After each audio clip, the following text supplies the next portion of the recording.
Yes mukasi akantuolekedde kyatweseewo olwaleero tugenda kwolekera pulogulaamu eŋŋanzi weewunyisa omwagalwawo oba surprise your loved one ng'ekutuusibwako n'abakyala b'omukwano opushifa nakawombe njagala wekanye.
Nenga muri mutyamwe bali kujja banadundu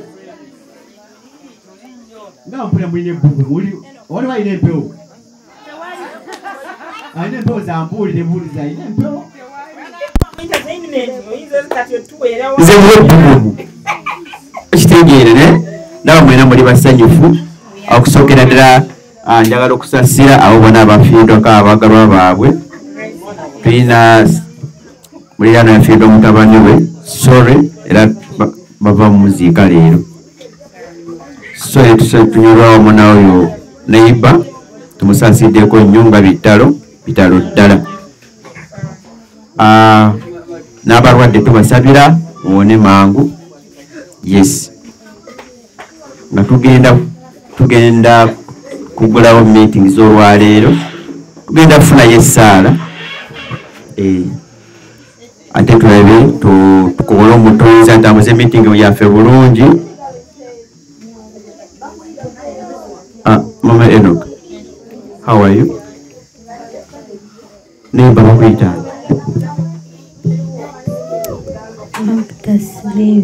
Sylvia.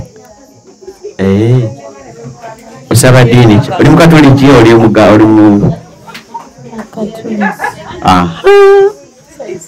tusanyusa okulaba nnyabo omukolereko omubugalo.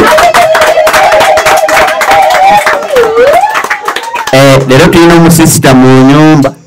omanyi abakatoliki balina abasisita abali mu bigo byonna katwagala essaala eyo eyaddala ayawali mu kigo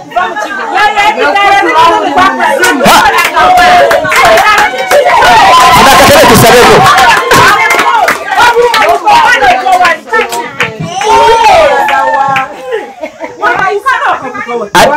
ade bamusoka mweka tugenda kufuna essaala kakati twagala otuwa essaala yiri gy'osaba ate nnyabo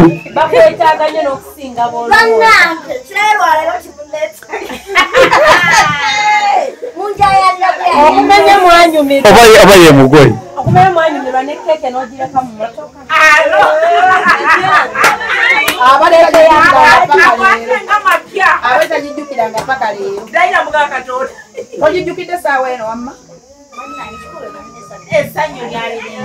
tusabire enketo Edgar ajje. Edgar alina kadi yange embaga yatuuse. Bannanze Katonda nsonyiwe kuba simanyi kusaba. Ekyo tekisoboka. Sikiwulirangako. Waalaikum salaam wa rahmatullahi wa barakatuh. Bismillahirrahmanirrahim. Alhamdulillahi rabbil alamin. Arrahmanirrahim. Maliki yawmiddin. Iyyaka na'budu wa iyyaka nasta'in. Siratal ladzina an'amta alaihim ghayril maghdubi alaihim waladdallin. Amen. Chiwetu. Byebyo. Amen.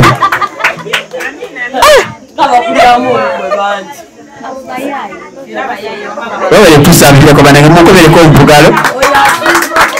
Yes. Banange tumuza kabali online mubakobereko mpaka jambo bebale kutwegaddako tubambisinga bumali bwebale nyuma balire ddala twaniriza timu Kifa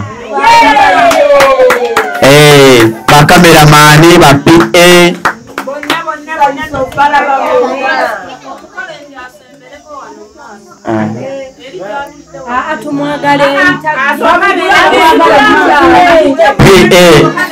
abo befuge mwefuge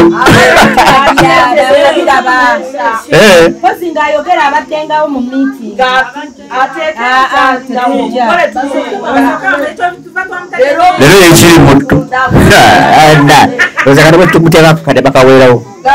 kiba kitya asasule naye nga tusanyuse balaba twaniriza abagenyafu abavudde ewala wali Masaka mwabirizeko sisita waffe Nasazi Nowereni tusanyuse okulaba twaniriza ate abavudde ewalako bakyaliwo nnyo mama Enoka tukubireko mubugalawo otubireko notuwubirako obugalo bwa Ddundu yes ntwaniriza ne Enoka yenyini ng'omuntu oyo avawa Lwampala tubireko mukuwaawo Lwampala musajja mukulu nnyo yes ate twanirize mami waffe Hope Shifa Nakawombe yes ne mama Enoka ne jajja Enoka bwatuukidde yes ne Baddudu mwenna awamu akalulu yes ne bali nnyo mwebalire ddala okay olwaliiro nga bulijjo tubeera wano Sande abakatwegattako oda abagole ate bwe mwenyini omulungi oliranya ogenda kukuba fayini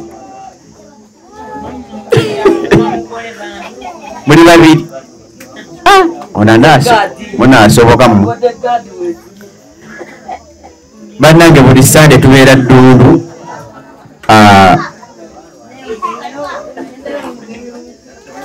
oli gwe bafumbye eki mulongo ninga ayogera nje tanajja nakati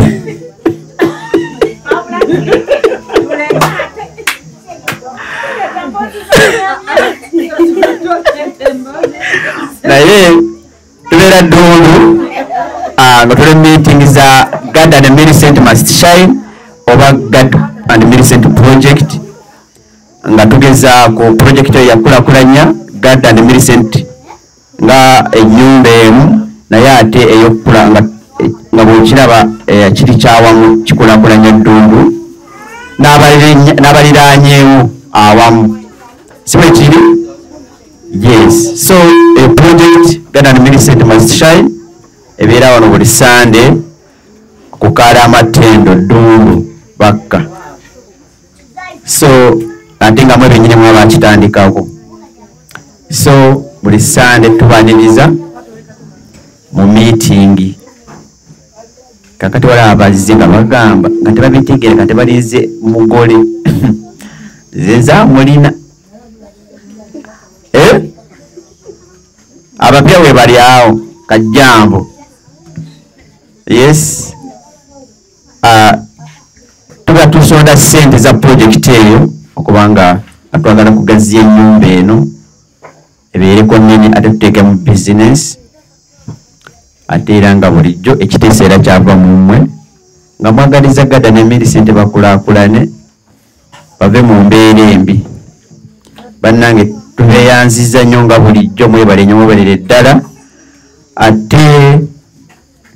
era tukyabaniriza ate tukyabakoowoola mutwegatteko abatanatwegattako eprojekiti etambule mu maaso mu kaseera kano njagala kwaya kazindaalo bamu batubuuzeeko katono nnyo nga budde ebuwama alina okusooka otubuuza kwe mugenyi ave wala sisoka bakumpi tweyanziza nnyo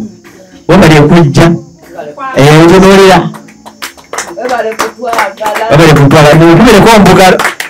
naye mumanyi gyava ani amanyi gyava getagenda naye abo bamanyi gyava naye nebwobeera gwe mbu olinya oveero ojja mu meetingi za gaadi wamaweyo kuzovaayo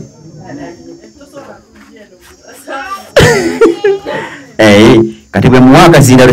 mba sikoze ensobi akola omulimu gw'amaanyi nnyo ddala so mumpe akazindalo atubuuzeeko. Banyabo ne bassebo tubaaniriza nnyo olwaleero mwebale kujja mwebale kubeerawo okuva gye byava mpaka olwaleero nga mukyaliwo mwebale nnyo mwebalire ddala Noelini nga bulijjo sikyuka sikogga sigejja ndi awo yoyo straight from United States of Buwama kati mubufunze bakijja kyekyo kyennyini Buwama ayina abakiikirira bannange tweyanziza nnyo okubanga nti buli ssande owulira nga omutima gukulumiriza ne bwe kiba kiganye osigala ewaka ng'oli ku online ogamba naye banengereera bali badde bakka n'osaba esaala ekuzzaayo ku ssande eddako so omutima ogwo beera nago ate naffe gutusigemu munnange naffe tukuyigirako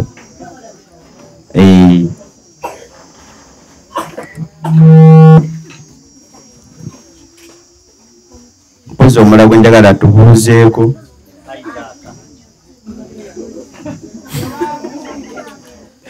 Isaac ajja tubuuzeeko kirabika Isaac bakuwaddeyo jangu otubuuzeeko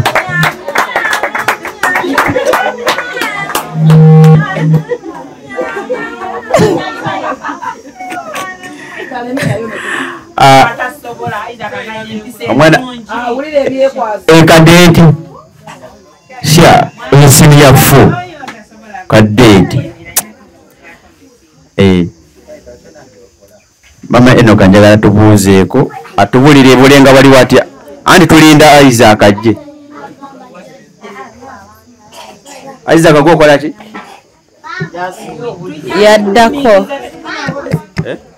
yaddako Isaac oba omuyita kamutwalire Mukama yeebazibwe abooluganda amen bamama ne bataata Mukama yeebazibwe basisters bange ne babrothers bange ekitiibwa n'ettendo bidde eri Katonda olw'okutukuuma nga tuli balamu nsooka kwebaza Mukama olw'okulinda olw'okukuuma maama w'amawanga oba maama w'ensi enjo ekitangaala ky'ensi atambulira si kyebakano yokka mwatu ensi yonna enkuba weetonya naye nebaza Mukama olw'okumukuuma kubanga atambulira mu makubo ag'enjawulo atambulira mu bingi atambulira mu challenges nnyingi naye Mukama n'amukuuma nga mulamu ate Eva buli bwe mulaba tagwako smile ekyo ne kindeetera kwebaza omutonzi kubanga amukuumira ku ekyo n'aba nga Eva yadde challenge zibaawo naye Mukama n'amunyweza n'asigala ng'ayimiridde ate yadde byonna bibaawo era Mukama n'amunyweza n'asigala ng'akola by'abadde akola ekyo kye kikulu mu bulamu kubanga waliwo weebituuka n'owulira nga obolekeraawo naye ate nebaza Mukama kubanga Mukama amunyweza n'asigala ng'atambula yenze akaliza Hope oba mama Enoka bulenga nnungi teyina tabu omutabani nebaza Mukama yamukuumya olunaku lw'eggulo najja n'atuuka bulungi ewaka ne leero tuli naye wano mu meeting ekitiibwa n'ettendo bimuddire Mukama amina tweyanziza nnyo otubuuzaako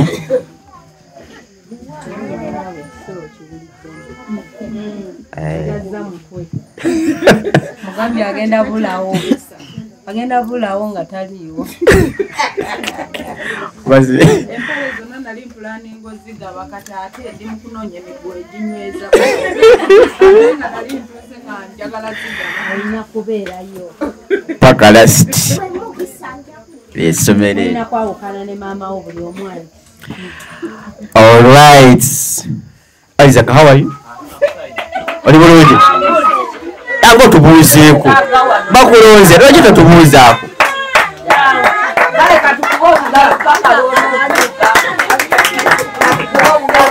Oyo senior for cadet.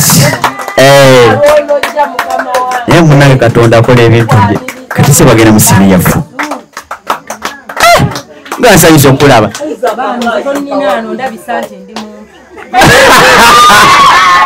Ono kadeti bagaliza birungi byere.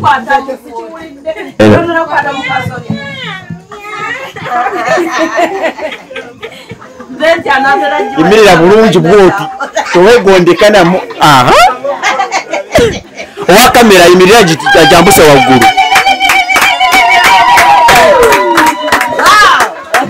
Gwe kamera ye mutuuka tebuuzeeko. Kale tweyanziza nnyo. Mbalamusizaako bassebo ne bannyabo.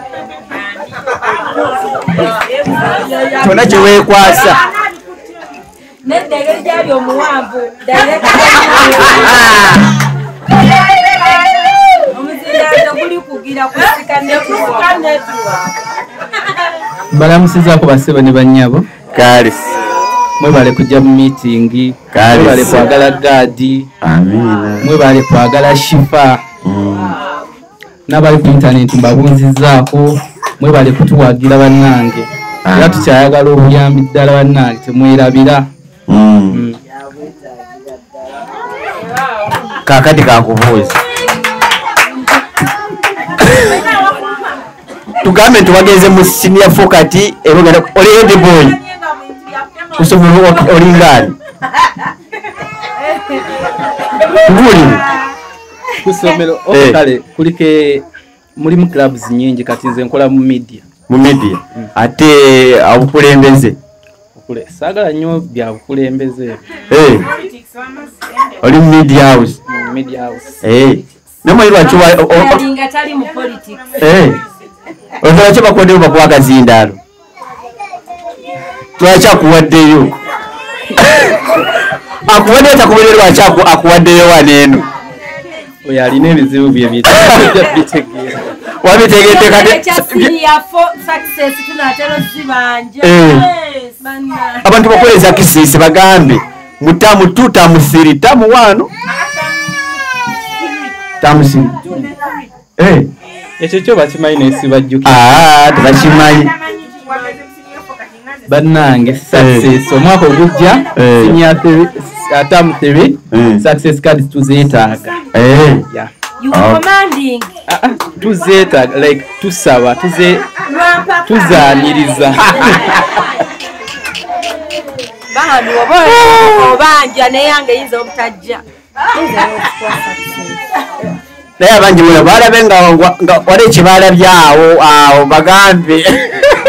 Bannange siraba kyendowoozaako namwe kyemulowoozaako. Naye nga ku YouTube abatakirabye mudduke eyo muteekemu just hope shifa ndowooza yeri latest. Ate n'ekirala temwerabirako recordinga videos ebirabo gye biri bingi kuba n'ebirabo ebimu biri mu kisenge kyange kati nze nsula mbirabako kati wote recordinga video gwalulwa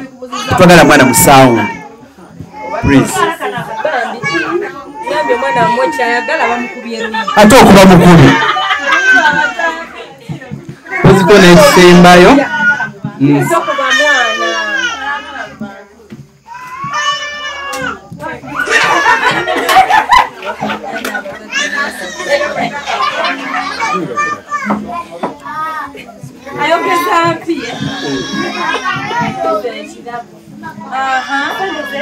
n'ekisembayo njagala kwebazaako Mami Susan Sempa e Boston amugamba nti neyanze nnyo neyanze school fees ne bonna bansupportinze beyanza ne kwensembyayo okwebaza Mami Shifa mugamba nti yeebale kubeerawo mu mbeera yonna byebe byange. Alright. Kale yadako akufumba yadokaniseeyo ekamulidde yozebe yitaga muzindalo ku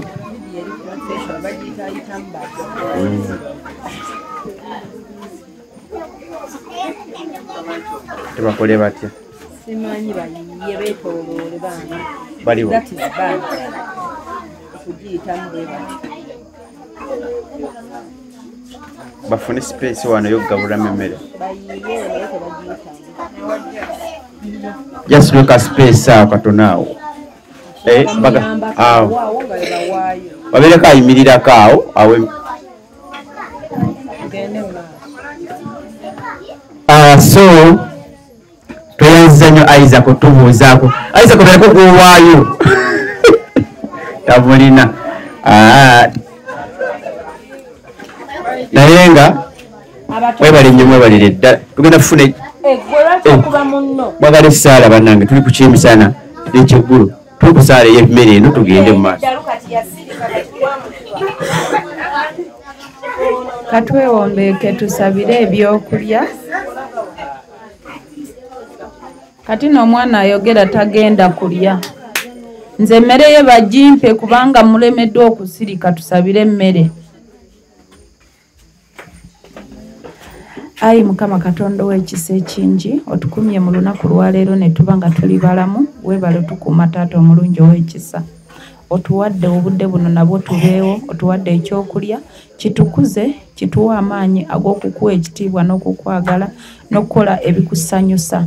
ate nayo ezimba omubiri gwaffe tusobole okukola ebisaanidde mu maaso go abatasobodde ofuna obagabirire mukadde akatuufu nabo basobole funa kye bateeka mu lubuto lwabwe ekitiibwa n'ettendo bikuddire kabaka w'abakabaka amen. tweyanziza nnyo tweyanzike mutandike emmere tewola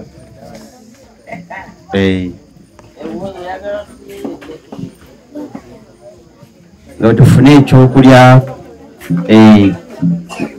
akazindaalo nkawaane Edgaalo oliwo Edgaalo nondyamu olukwe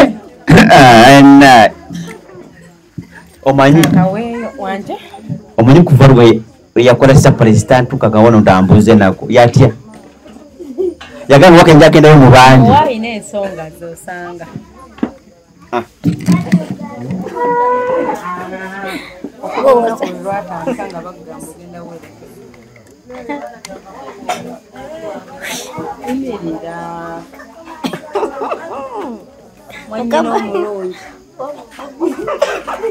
ojja kiwulire bino nabyeriira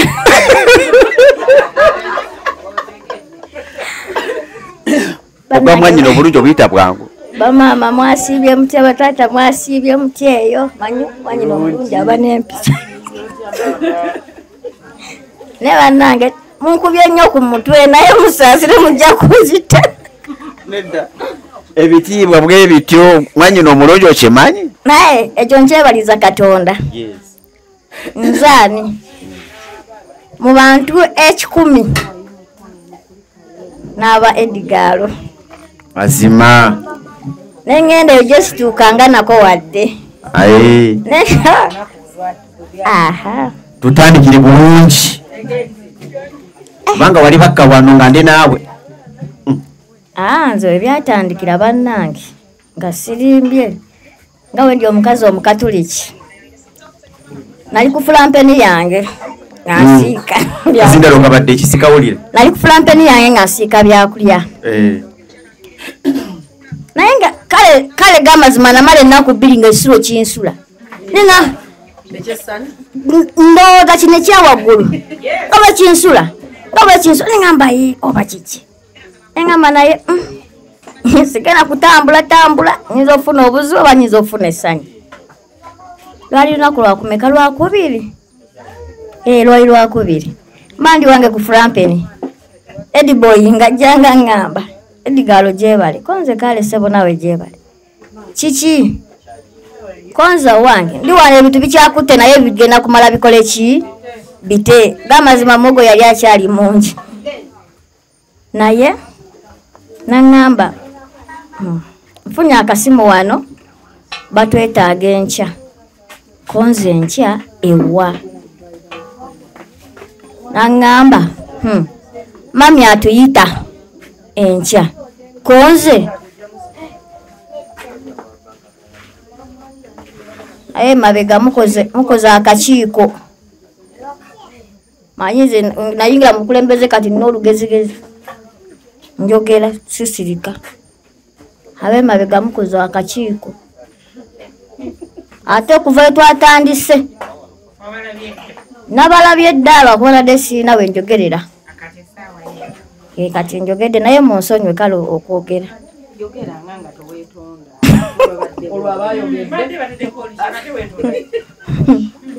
owange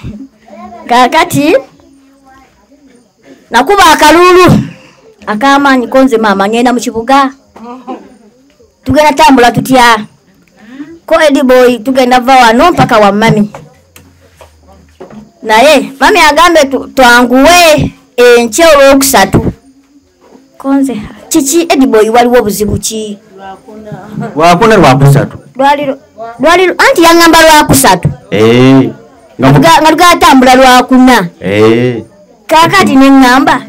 oba tenakoze eki twabadde mamugambye nti situla mu miitingi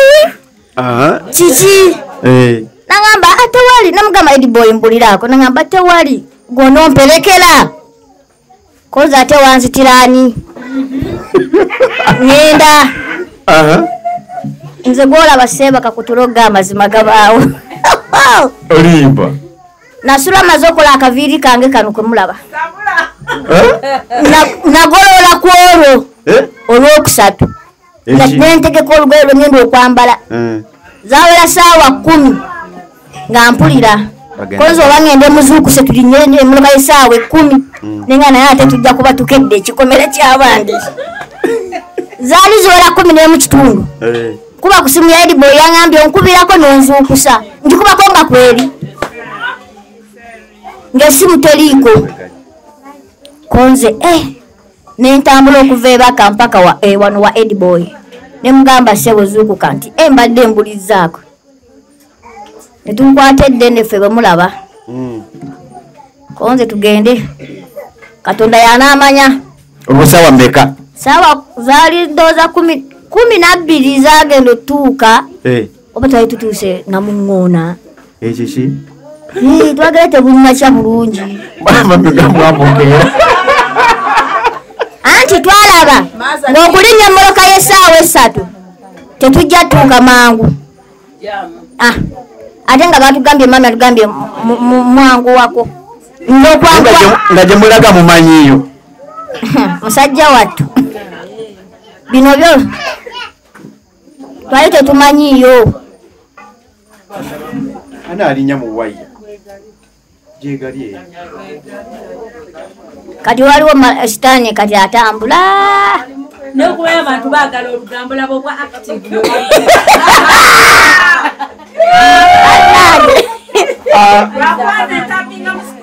kakati tutambula tugenda twatuuka mu kkubo gaamazima netufuna accident lwakuba maama tetwakugamba olw'essanyu gye twatukola ki tetwalina gaamazima twali tufudde piki nga tujja emmotoka tusa mu kibuga wennyini ne tulinnya etuleeta ewuwo ku sheero piki kubanga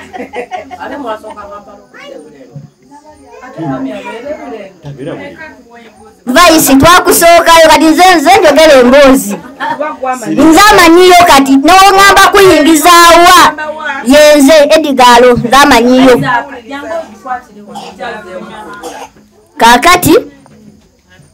accident eyo waliwo obugayi yajja ng'avuga piki ndoza galina ebirowoozo bingi kakati ate nga waliwo amutuuseeko ate naffe nga tutuuse ono eyali ali mu maaso yakuba ali mu maaso naffe ne tumukuba naye kyatuyamba waffe yali alabye olwedde nga kyagendako kyekyo kya accident nanyweza piki netwaffe ne twenyweza era ffe nze ekyuma kyankuba waneeno ne Ediboy naye twali mu ssanyu ebyo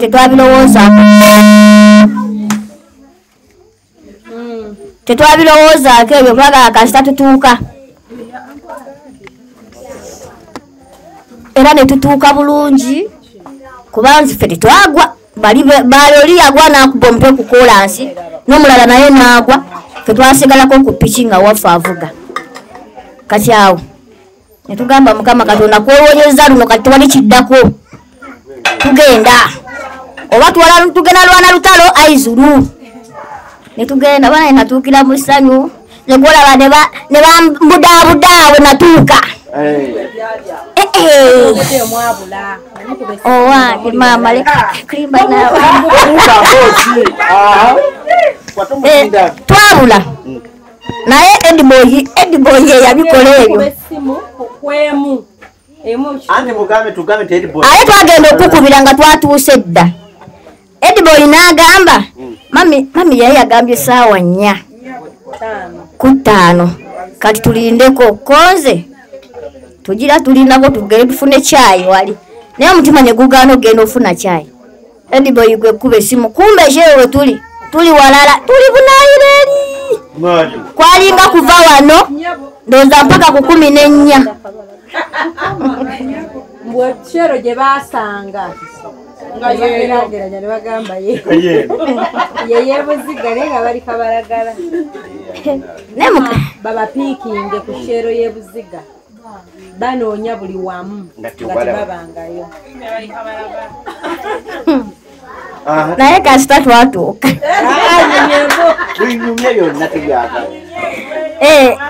omuntu wabanga jalaga tamanyi yabula ate okubula tekuliiko muto tekuliiko mukulu buli muntu abula ate kati eno Uganda yaffe n'ova wano n'ogenda wali ogenda okudda wano ng'ate obula bubuzi naye mbuuza nze ntambula mbuuza babuuzani bagamba babanoonya ne banoonya ne bagatulaba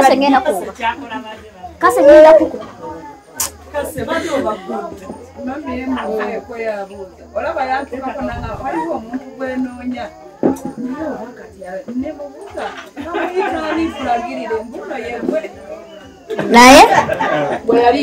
twatuuka bulungi Mukama yatuyamba ne tukola buli kimu kye twali twagala ne tunywa bujuyisi bwaffe bulungi obuwooma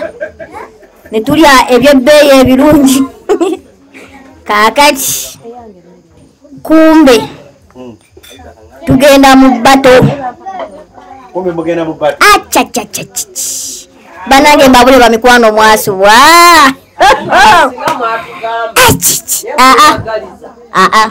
bino byali byaffe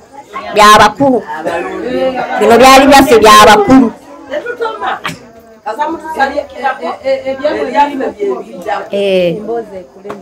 kakati essanyu lingi ekikulu twavaawo ne tugenda ku airport afena tusimudde bulungi nnyo tweyagala natugenda okunona ekyebbeeyi kyaffe ku airport netumanya netukipiikingayo bulungi mwenna kati mwenna abali wano mwenna ng'oggyeko mamisipa ne ttiimu ye mwenna omugole nawajja wano temumumanyi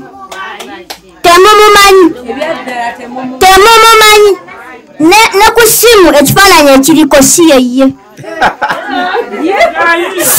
amazima amatuufu si yeye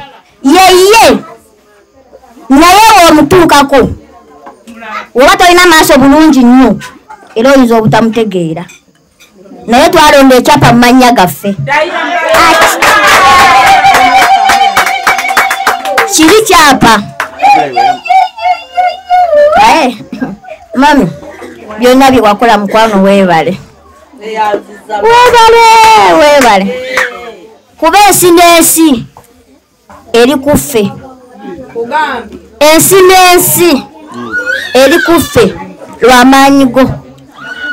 n'amagezi go na mutima gwo na buli kimu kyonna kyetuliko essaawa eno yeggwe weebale nnyo nnyo pozi n'ekirala kyenjagala okwogerako abantu abalaba bu vidiyo bwaffe ffe twali mu ssanyu tetwali mu nnaku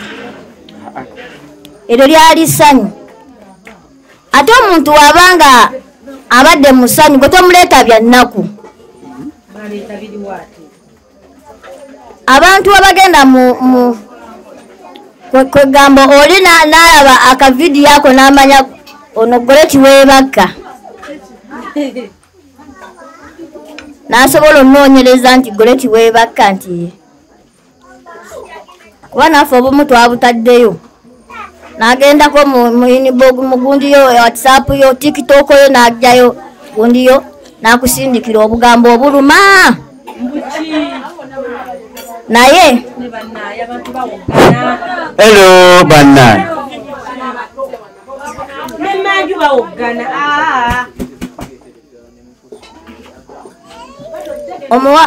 omuwala bamuyita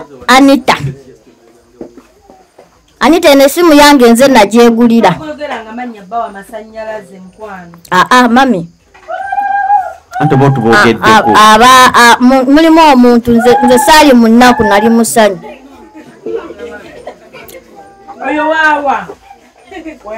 weebaka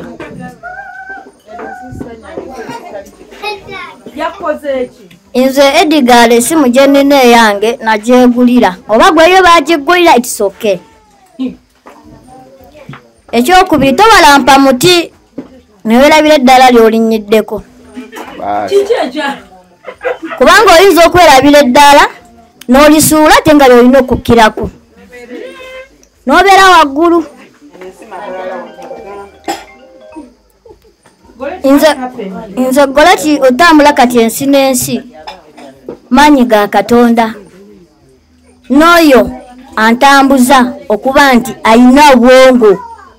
kati goba tolina bwongo busobola kukola kintu ekyo kireke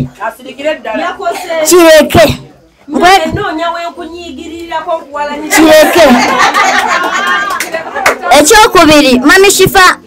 mulabidde wano Uncle God tanvumangako naye ayogera nti simuvumangako kati gwoba olwana entalo zo zirwane eweka mukwano ate ono gwowalampa oyinza obbulwa ekyokulya naye yeetabulwa kyakulya bw'oyinza okibulwa naye yeetakikola ki munansonyiwa kale okwogerayo batyo ku mukutu kuba bigenda tambula ensi n'ensi era njagala okiraba era nakati kwoli naye wamanyidde nnyo wamanyidde nnyo ekyokubiri oli Ediboy bwe weeteekako si mwana wa kitaawo ate si mwana wa nnyoko kyannumye nnyo nze okuba bwenti nga bwendi banzaala ndi mulamu osobola okukeera ku makya ng'ozungu nawoba obadde ogenda ku bbowa kukima amazzi n'ositulekidemula n'ogwa wansi n'omenyeka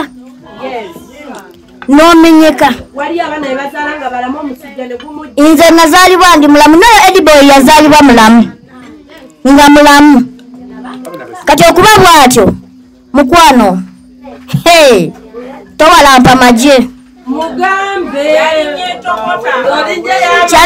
kyannumye nnyo era namaze nenkufuna obeera namuŋŋoona namaze nenkufuna naye towalampa mukwano Mami Shifa alwanye entalo zize nze simulwanirangako ntalo sikikolanga nako waba yataddeyo lino ssanyu lyaffe gwe tebikwatako era data wamuleke tomuteekako oyo data wo tomuteerawo ffe mukwano n'oba totulabye abatulaba bangi okitegeera mami Shifa yagibloki nze maze naye blokinga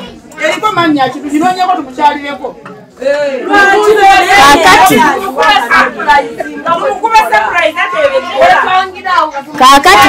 kyeyakoze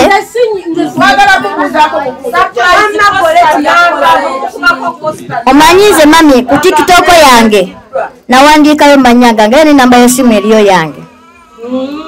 naye yagenze n'agikwata nanoonya naye baaba mukwano nze ekyokukola sikirina wabula Katonda yekka ate wobanga tezaalangako namwe abalina bukyano mujja abantu bali wano mujje mukyalire ku bantu bano tulina abaana beetaaga school fees. Mami kyannumye nnyo okugamba yasoose nankubira neŋŋamba ye ne namba yaani yankubidde direct video nemukwata naŋŋamba oba alabe era yageza olaba era feesi nga yenze nze sikyuka nze sikyuka mu bulungi bwange ne mu bubi bwange yenze Goleti na Mirembe omukyala yeddira empologoma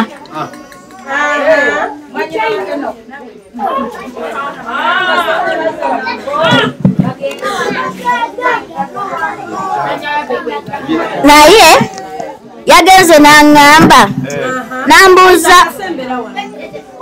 Ediboy omuyita otya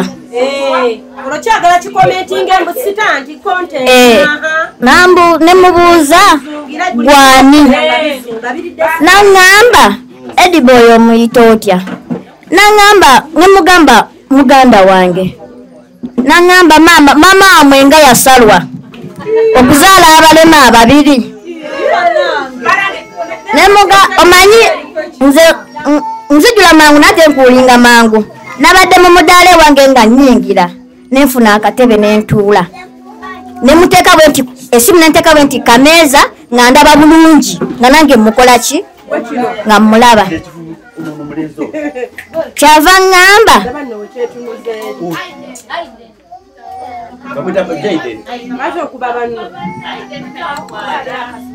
kyava ŋŋamba imbu musazeewo muzannyo obuzannyo bwammwe munoonya kubba bantu namugambye naawe oyagala tukubbe tugenda kubbako ki eyatime ono gwotaddemu data gwotaddemu kigala kubbako ki naŋŋambamu kyokka abantu mulina ebizibu kati mwetadde ku oyo omubbi namba mugendera ku olw'olukululo awo obwongo netandika okujaminga mpolampola alionatandisa okujaminga neŋŋamba sigenda mujjako natunudde wa Ediboy nga wali ku muddala takola ki tayi okuba obudde bwabadde bwaggulo nnyo ate nga yaŋŋambyeko Edgalo ngenda kukubirako kana tuddewo nga taliiwo nenkuulinga nenzirayo mu mudaala neŋŋamba esimu n'agikutulako oyagikutuddeeko konze data aba wanusu olu nange nemuteekako wanamutaddeeko esimu nenkuba n'agaana okukwata nenkuba n'agaana nengenda ku simu endala naalongo wanagenze ku simu endala nankwata bwe yankuta nemugamba naawe obadde oyagala kuyingira mu kanaakabadi obadde okeetaaga nemugamba naye nkubuulira oli mukazi bugenda keera ku makya ife abalema boolaba obale otwegombe ne mugamba nze sijjangako wone kusaba kyekulya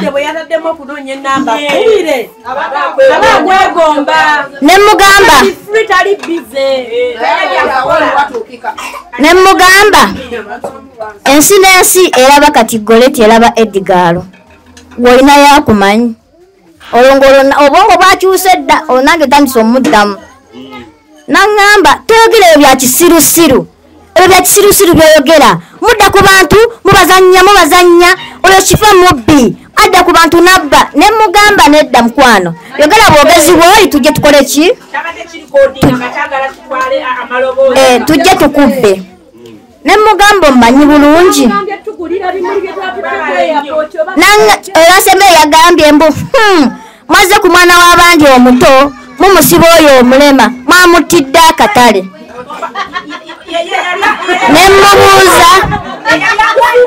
nemubuuza oli mwana wa nnyoko oba wa kitaawo ne mugamba naye nkubuulire kankuleke naye kati esimu ye yagijjeeko teriiko ngamba mu kampuni teriimu oba yanyize biki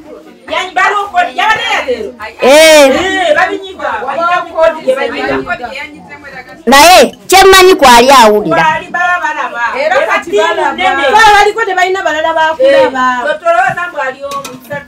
mukwano nange byenabaddeko nabadde sinnabiraba naye abantu b'ebweru ne bakuba nga buli muntu akasindikiramu ne bananga abantu bebaka mbalaba Goleti mumulaba ne Edboy kwegamba nga natambudde eddensi naye gwe okyalina muŋŋoona tewali akumanyi kuva awo namuŋŋoona ng'ogenda wamwe kuziika mukwano toŋŋenda nnyo kubanze wemasa olwo madamu kifa mumuveeko olwo mumuveeko kuba ye alabika omumuwalampa n'asirika naye nze Goleti sirwana nansi sirwana na kikungani na dduumu nze sirwana na kikungani na dduumu nze nsobola okunoonyerezaako mukwano nenkulaga obubbi bwa kifa we buli nenkulaga ife nga ffe essanyu lyaffe we likola ki weliri era we liva mukwano kano kabadde ka sampo ate nga nkyakunoonyerezaako ze sijja kuleka mpaka nga nkufunye nze mami nze ndwawo nnyiga ndoza namwe mumanyi nnyigamu nemala nenta naye omukazi yamanyidde oba mukazi oba muwala ku bibiri simanyi kuba defesi yabadde yebikiridde katambala webati kwegamba nga fesi oza kwawula nti nooba mukazi yazaala wali mu nzaalo 10 oba tazaalangako naye mukwano eddala tolisuula beera ng'oleseyo waggulu omala ojja kukkirako wansi byebyo ebigambo byange era nasirise nabadde gyo ngenda kukubirako neŋŋamba naye mami kamuleke kankuswalize ku mukutu ensi n'ensi ekumanyi ono gwowalampa tebamunaaza kalituusi maama we yali amunaazanga amazzi teyamunaazanga meereere yamuteerangako essaala ogenda olwanirira abantu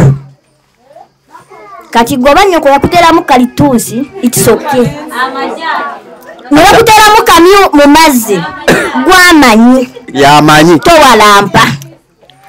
mami gwosirikirira abantu omanyi mulimu n'obukongolosa oludidave nakumanyira nga mukongolosa ali awo towalampanga muntu nze wagulidde wakyamu nze nabadde ku mazzi ssebo nnyabo byenalyako olwo olwokuna oyinza n'okuba nga obiryako ku Krisimansi wangi okitegeera n'obutabifunako naye nze wamanyidde wakyamu Edgaro ndi musanyu lyange abantu bajjawo ku mudaala banange Edgaro kulikayo Edgaro n'otulyamu olukwe tamanyi nawe kushifa gyasula manyiyo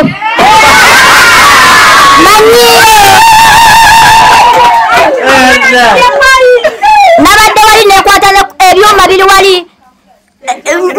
exercise byonna kati gwewookirina olina n'okuba oli mazzi naye ng'osona ku mazzi amazzi guno omwala gundi tonoonya akuleke tonoonya mwala guno omwala ginenda agamba gino gyekale gimuyitako ebbali ku mizigo wati tonoonya oli ediboy katonda yamuta tomulabiraawo kyali si kyoli kati gwoli awo tofunanga musajja kwana nga ategerekeka ediboy yafuna omukazi ategerekeka alagirako mu bantu ate yamwesimira kakati gwe obeera awo mukama akusaasire toyimiranga kobeeranga toyoloobera mu kamera naze weegirimu essaawa eno wobeera ku simu yo osindika bu message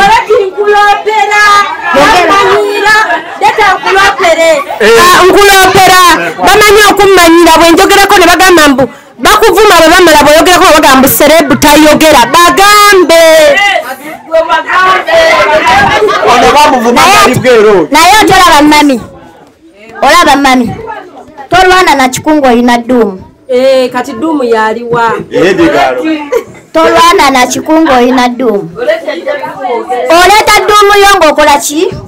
kati abo wabafuuyirafuuyira ddala kuba nti ono akyameza amaaga nedda bino byenkola ku bantu nga buli gwenkoledde manyi abantu bali okwo balina bupeegi ne bucano bwakola era nze nenkeera gamba bakuba strike omu ku omu bangi babeerawo lwawaaka wange kati neŋŋamba bakuba mmwe manya otumya bucano bwammwe neŋa kati bwenkuba kano ne kano ne kano ne mukeera nga temuliiwo nga muli kuwaaka wange naye mbatunuulira nga muvubira kuwaaka wange neŋa abanaalyawa nembaleka mulye kuba nze ndi gudu samaritani kati bino bye muzunga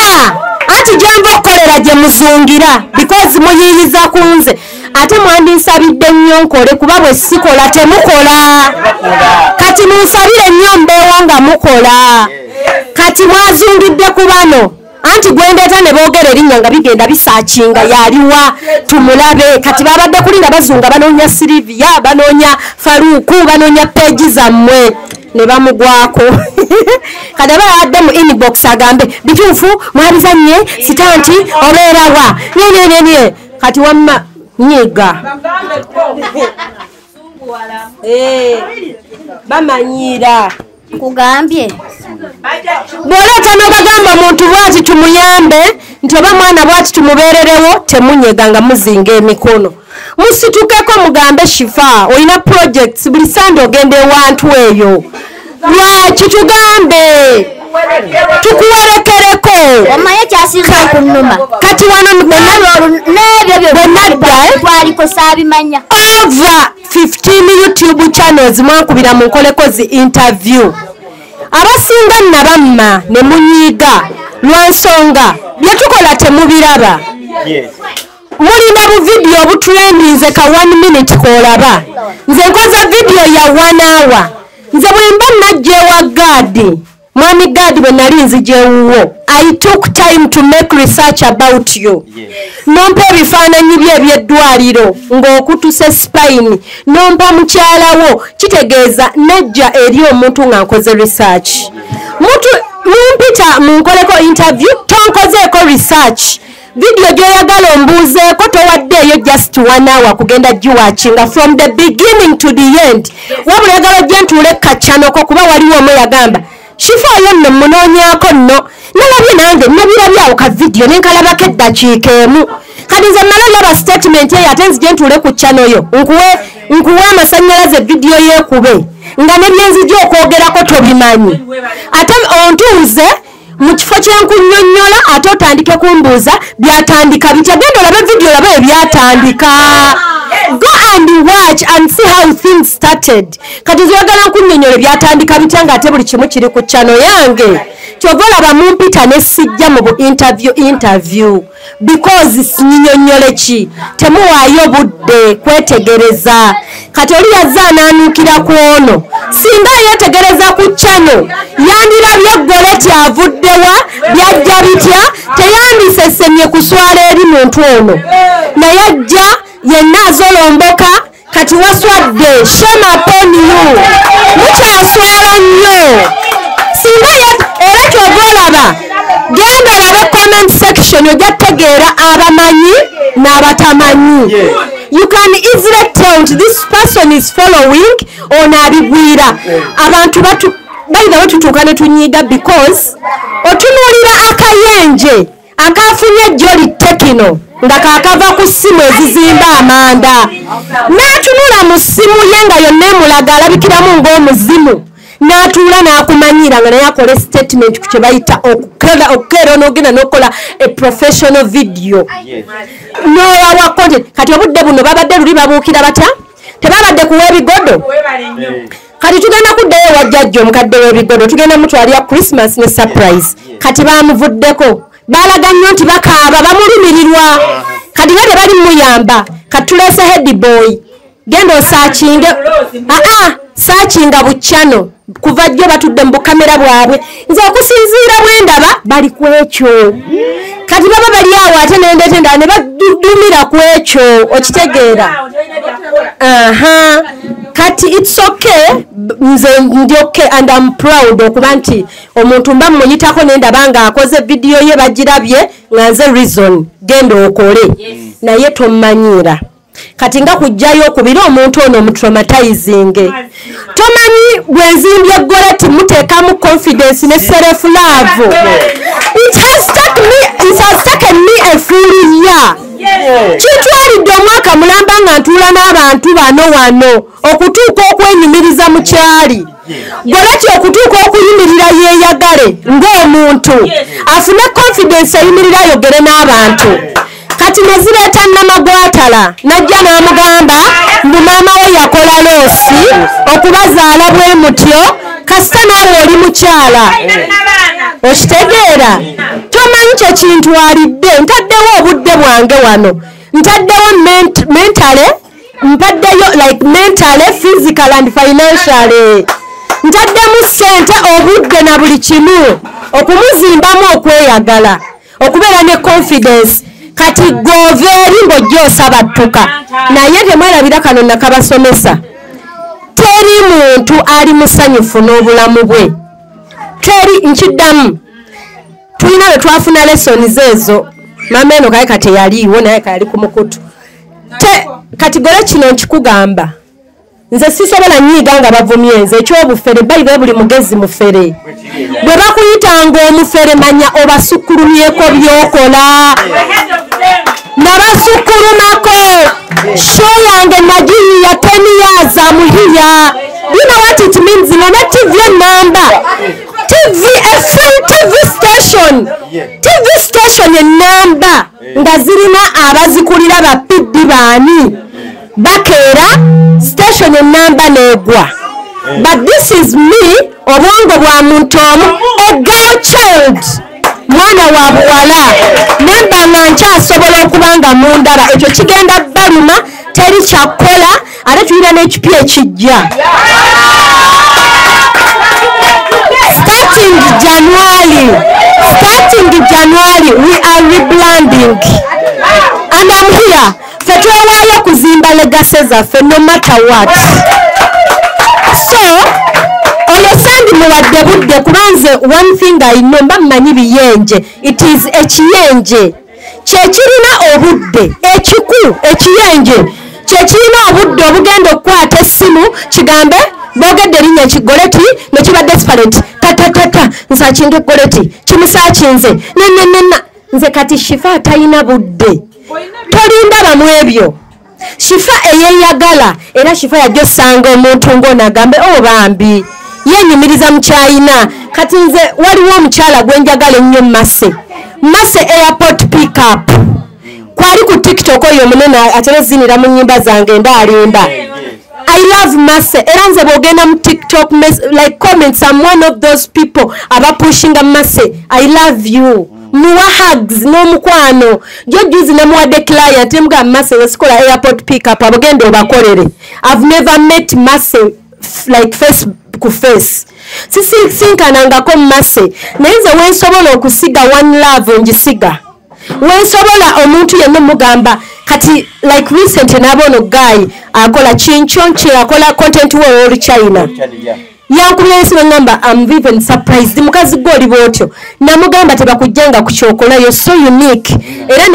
nasoka mtu yako ka comment yemugamba by the way you're one of my best tiktokers yanonye namba ngamba ne Shifa thank you kivudde mugwe niwunyiza tusigo okwagala tekina kye kikostinga kusiga love bino sibyogera nti ndi ku kiyenje by the way sijuka nalinnya lye because she doesn't matter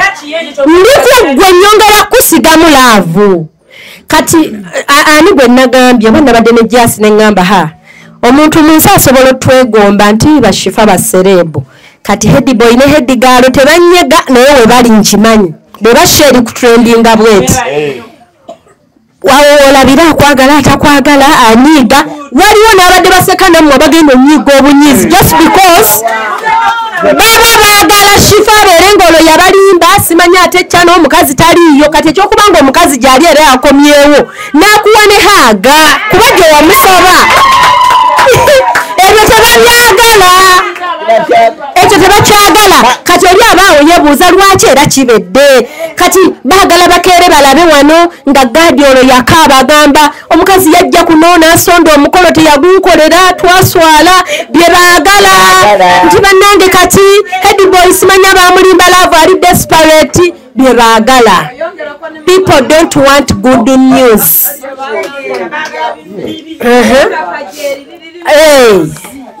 simanyi nabifa ku ttaka lyo tebalitegeera ne boolisulawo waliwo ate bayiga wakyo natandisa okitegeera temunyigira nnyo basiru Katonda alina tonda ku basiru n'abagezi bwe tujja okusobola okwawula nti waliyo obugezi n'obusiru God had to balance so tulaninga okulivinga n'abasiru otherwise nabo tubeetaaga mu nsi yeah we need them kati hedigalo byonyiga ngate oli kuwiminga onyige ebyo tebikukwatanga ku mutima never watwalidde obudde oli munene nnyo because atutta obudde gomanyi kyekiteekinga kuba tetwamugamba ko nti yuza nemuzono nyinza noba nange simanyi mannya ga goleti gakozesa ku TikTok but oyo fani wo wuyo nesaazi manyi mugamba temubavuma kuba bo bennyini balwadde beetaaga kujjanjaba they are sick tebesanyukira okitegeera fe just know we are happy